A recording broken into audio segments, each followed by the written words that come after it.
Hello friends, कैसे हो आप सभी। आज मैं आपके लिए एक और लेक्चर लाया हूँ जो है प्रिपेयरिंग ज्योग्राफी फॉर CAPFAC। मैं हूं सिद्धार्थ सिंह। तो चलिए स्टार्ट करते हैं।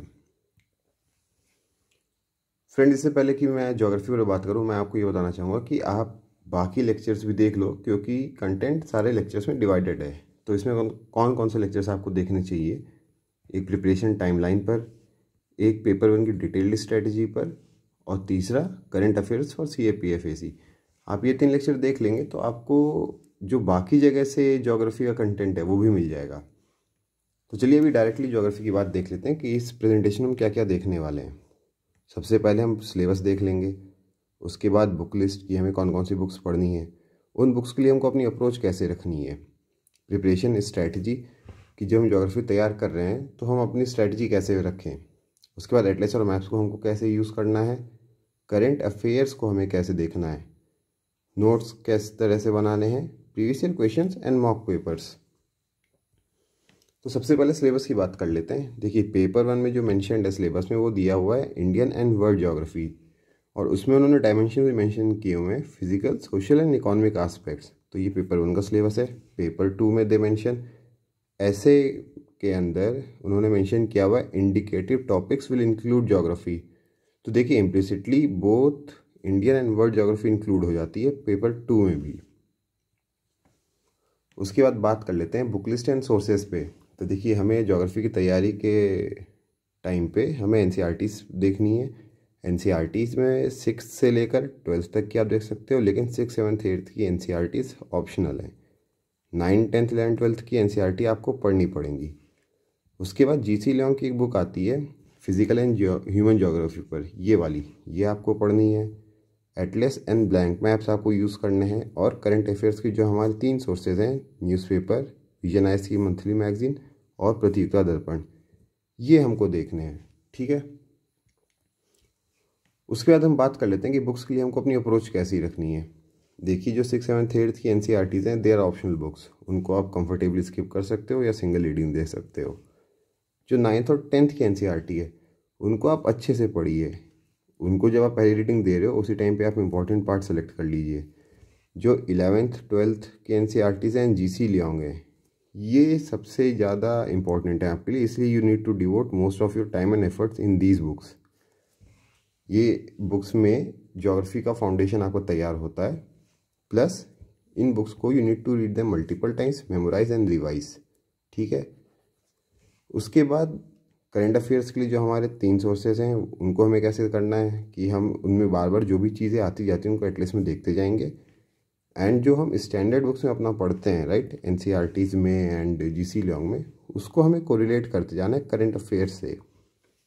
एडिशनली एटलस और ब्लैंक मैप्स को हमें सारे सोर्सेज में यूटिलाइज करना है। इस पर हम थोड़ा और डिटेल में बाद में बात कर लेंगे। अब बात कर लेते हैं प्रिपरेशन स्ट्रेटजी की। देखिए, आप जब ज्योग्राफी स्टार्ट कर रहे हो, you start with NCERTs of class 6 7th 8th if you want to read them. मेरी एडवाइस तो ये है कि आप उनको स्किप कर दीजिए। 9th एंड 10th की NCERTs उसके बाद आप केवल एक सिंगल रीडिंग दे लीजिए, और जो इंपॉर्टेंट पार्ट्स हैं उनको मार्क कर लीजिए। बाद में आपको ये बुक्स पढ़ने की ज़रूरत नहीं है, केवल आप इंपॉर्टेंट पार्ट्स को रिवाइज कर लीजिएगा। जब आपकी 8th 6 7th 8th 9th and 10th की NCERTs हो जाएं, then you read GC Leong first. ऐसा मैं क्यों कह रहा हूँ, because GC Leong is easy to read and understand and it covers all the basics of geography. इसके बाद जब आप GC लियोंग फिनिश करके जब NCERTs स्टार्ट करोगे तो आप सारी NCERTs बैक टू बैक पढ़ सकते हो, and it will ensure better continuity. उसके बाद आपको क्या करना है, 11th एंड 12th की NCERTs पढ़नी है। 11th की NCERT में physical geography of world and India दिया हुआ है, और 12th की NCERT ज्योग्राफी में economic and human geography of world and India दिया हुआ है। इसमें आप बहुत ज़्यादा ब्रेनस्टॉर्म करने की ज़रूरत नहीं है आपको। आप पहले 11th की NCERTs पढ़ लो, उसके बाद जब 11th की NCERT हो जाए आपकी of world end of India, उसके बाद आप 12th की NCERT पढ़ लो। ठीक है। इसमें आपको कुछ भी एक्स्ट्रा दिमाग नहीं देना है। जिस सीक्वेंस में NCERT ने बुक्स दी हुई हैं आप उसी सीक्वेंस में उनको पढ़ लो। ठीक है। जब आपका 11th एंड 12th की NCERTs हो जाएंगी, then you read previous year questions and mock papers, and उनसे आप क्वेश्चन अटेम्प्ट करते रहिए। जब आपके previous year question and mocks हो जाते हैं या आपने एक बार प्रीवियस ईयर क्वेश्चन देख लिए, टाइप ऑफ क्वेश्चन समझ लिए, उसके बाद आप वापस से जीसी ले आओ एंड 11th 12th की एनसीईआरटीज़ को मल्टीपल रीडिंग्स दीजिए एंड उनसे जो इम्पोर्टेंट पोर्शन है उसको मेमोराइज कीजिए। देखिए प्रिपरेशन स्ट्रेटजी में एक चीज़ ये बताना चाहूँगा कि देखिए ज्योग्राफी तो mostly objective point of view से इम्पॉर्टेंट है। डायरेक्ट क्वेश्चंस जो बनते हैं ज्योग्राफी में they are fact based and they are asked in paper 1। Subjective relevance for paper 2 इतना ज़्यादा नहीं है ज्योग्राफी का, क्योंकि ऐसे के topics they are not frame directly from geography. So आपको पेपर 2 के लिए अपना अप्रोच कैसा रखना है कि आपको कोरिलेट करनी है चीज़ों को, ठीक है। जब भी आप कोई सिलेबस की बाकी चीज़ें पढ़ते हो, करंट अफेयर्स पढ़ते हो, तो आपको बस ज्योग्राफी से कोरिलेशन करना है कि जो भी जगह का नाम बताया जा रहा है, जो भी रिलीफ फीचर आपको बताया, ज्योग्राफिकल फीचर बताया जा रहा है, वो कहाँ पर लोकेटेड है, उसके आसपास क्या चीज़ें हैं। That is why I say कि you should prepare geography earlier than other subjects, ठीक है। फॉर एग्जाम्पल आप इंडियन बॉर्डर सिक्योरिटी पर कुछ पढ़ते हो, तो यू शुड नो कि किस बॉर्डर पे कौन सा ज्योग्राफिकल फीचर है, वहाँ पे कैसा टेरेन है, राइट। ट्रेड रिलेशंस आप देखते हो तो आपको नेशंस का लोकेशन पता होना चाहिए, उनके रिसोर्सेज के बारे में पता होना चाहिए। सिमिलरली इंडियन ओशियन रीजन की बात होती है तो आपको नेशंस की लोकेशंस पता होनी चाहिए। So you have to prepare geography accordingly, keeping in mind direct objective relevance in paper 1 and combined relevance in paper 2। So you can expect direct geography questions in paper 1 and paper 2 में it will be a combination of geography and some other subject, right? तो इसी हिसाब से आप अपना preparation tweak करके तैयारी करते रहना। इसके बाद मैं थोड़ी बात कर लेता हूँ ब्लैंक मैप्स पर, कि ब्लैंक मैप्स को आपको कैसे यूटिलाइज करना है। देखिए you need to keep blank maps of both India and the world, both physical and political. So 4 maps हो गए आपके पास टोटल जब आप वर्ल्ड ज्योग्राफी पढ़ रहे हो, ठीक है।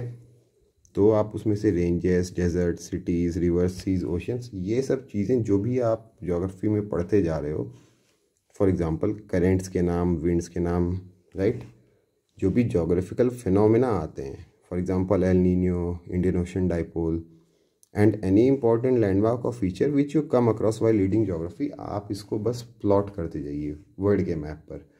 जब आप इंडियन ज्योग्राफी पढ़ते हो तो आपको थोड़ा और इलेबोरेट होने की ज़रूरत है and you need to mark things in more detail. Mountain ranges, rivers, peaks, tributaries of rivers, dams, national parks, जो भी आप चैप्टर देख रहे हो या करंट अफेयर्स देख रहे हो, उसमें से जो भी चीज़ आती जा रही है आप उसको मार्क करते चलो। मैप वर्क में you don't need to be very accurate, ठीक है, you just need to do it रफली to get a fair idea of locations of things, ठीक है। इससे हुआ क्या कि आपकी मसल मेमोरी डेवलप होगी और टॉपिक्स की बेटर अंडरस्टैंडिंग होती जाएगी। कोई चीज़ आप ऐसे पढ़ रहे हो जो बुक में सीधे मैप में नहीं दिया हुआ, then you look them up in atlas और गूगल, ठीक है। ब्लैंक मैप्स की हमने बात कर ली, अब एटलस की बात कर लेते हैं। देखिए एटलस आपको हमेशा अपने साथ रखना है even if you are not studying geography. जब भी आप कोई भी टॉपिक पढ़ रहे हो, जस्ट जो आप प्लेसेस के अक्रॉस आते हो जस्ट लोकेट देम, ठीक है, जो फीचर्स हैं उसके आसपास, एंड जो फीचर या प्लेस आपने लोकेट किया आप देख लो कि इसके आसपास इसके what are the nearby places, features, names of seas, countries, whether the countries landlocked और नॉट, इसके आसपास क्या है, राइट। तो उससे होगा क्या, एक तो आपका पिक्टोग्राफिक मेमोरी डेवलप हो रहा है। When you are turning pages in atlas and you are searching for things, you know where that thing is located, and इसके साथ साथ आपका कोलोकेशन डेवलप हो रहा है, मतलब कि what are the other things which are located nearby, ठीक है, it's location in respect with other locations. तो ऐसे आप एटलस को यूज़ करते रहना and you use it in the maximum effect in current affairs.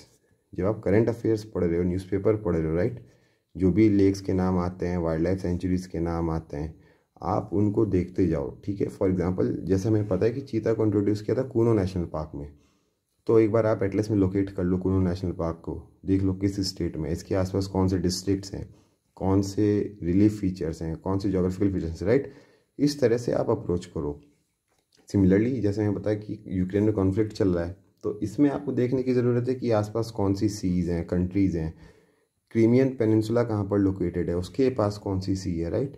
इस तरह से आप एटलस को यूटिलाइज करो and you need to be more careful in areas where features are cluttered together, जहाँ पे ढेर सारे जोग्राफिकल फीचर्स एक साथ लोकेटेड हैं। For example north east India हो गया, सेंट्रल इंडिया हो गया, साउथ चाइना सी हो गई। ऐसी जगह को आपको थोड़ा और केयरफुली और इलेबोरेटली तैयार करना है फ्रॉम एटलस। ये एक एग्जांपल की मैं आपको दिखा देता हूँ कि ये वर्ल्ड का फिजिकल मैप है और ये इंडिया का है।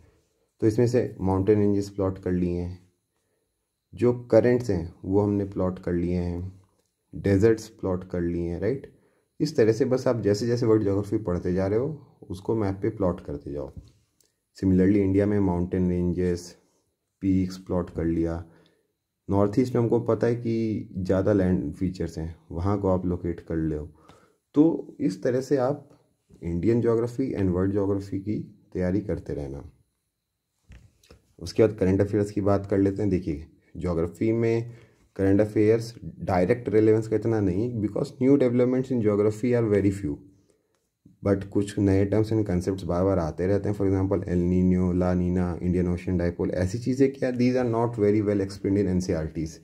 एनसीईआरटीज़ में ऐसी चीज़ों को दे ओनली कैजुअली मैंशनड या फिर एक छोटे से बॉक्स में देकर बहुत ही ब्रीफ में बताया हुआ है। So when ever you come across these terms in current affairs, look them up in Google, mark them in maps and make their notes. ऐसा मैं क्यों कह रहा हूँ, क्योंकि ऐसी चीज़ों से डायरेक्ट कोई ऑब्जेक्टिव क्वेश्चन आएगा, so you need to be prepared for that. Plus other topics की जो न्यूज़ आती हैं in current affairs, for example Quad exercise होती है, G20 समिट्स कहीं पर हो रही हैं, इन चीज़ों को आप एटलस में और गूगल में देख लीजिए और आसपास की चीज़ों को एक्सप्लोर कर लीजिए। Occasionally you will come across news which covers geography. For example monsoon में डिले होना, IMD की कुछ रिपोर्ट्स आती हैं। आपको क्या करना है, ऐसी चीज़ों को कोलैबोरेट करते रहना है with your understanding of those topics, ठीक है। तो आपने स्टैटिक इन्फॉर्मेशन तो ले ली है NCERT से, GC लियांग से, जो भी करंट अफेयर्स में आता जा रहा है, you just need to stay updated with that. ये याद रखिए कि डायरेक्ट रेलेवेंस कम रहेगा। सो जो भी आपको सेलेक्टेड टॉपिक्स मिल रहे हैं उनको आप तैयार करते चलो। इसके बाद नोट्स मेकिंग की बात कर लेते हैं। तो देखिए हर सब्जेक्ट के लिए मैं ये बोलता हूँ कि you do not need to make detail notes. Same for geography, आपको कोई ज़रूरत नहीं है डिटेल नोट्स बनाने की, ठीक है। आपको रेलेवेंस याद रखना है कि पेपर 1 के लिए तो डायरेक्ट फैक्ट बेस्ड क्वेश्चंस आते हैं। सो पेपर 1 के लिए you can make very short notes, जो भी ऑब्जेक्टिव डेटा इंपॉर्टेंट है उसके आप नोट्स बना सकते हो। बेटर आप क्या कर सकते हो कि जो भी इंपॉर्टेंट फैक्ट्स हैं, पॉइंट्स हैं, उनको आप बुक्स की मार्जिन पर ही नोट कर लीजिए। फॉर एग्जांपल लोअर हिमालयस में कौन कौन सी रेंजेस आती हैं, आप इसको बुक की मार्जिन पर ही नोट कर डालो, ठीक है। फॉर एग्जांपल एक और आता है कि गंगा की ट्रिब्यूटरीज, राइट, तो आप उनको बस मार्जिन पे छोटा छोटा ऐसे लिखते जाओ। तो उससे क्या होगा कि रिवीजन के टाइम पे you do not have to refer your notes और एनी अदर थिंग, केवल आप बुक को ओपन कर लो, मल्टीपल टाइम्स आपने पढ़ा हुआ है और आपका बहुत जल्दी रिवीजन हो जाएगा। पेपर 2 के लिए there is no need to make notes, ठीक है, as they are very less chances of a pure geography ऐसे बीइंग आस्क्ड।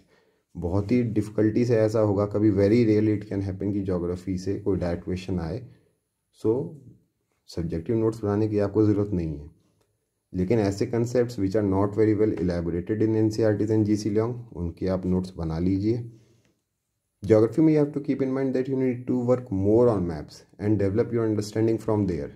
ज्योग्राफी एक प्रोसेस बेस्ड सब्जेक्ट होता है, तो आपको क्या करना है कि मैप वर्क पे ज़्यादा ध्यान देना है।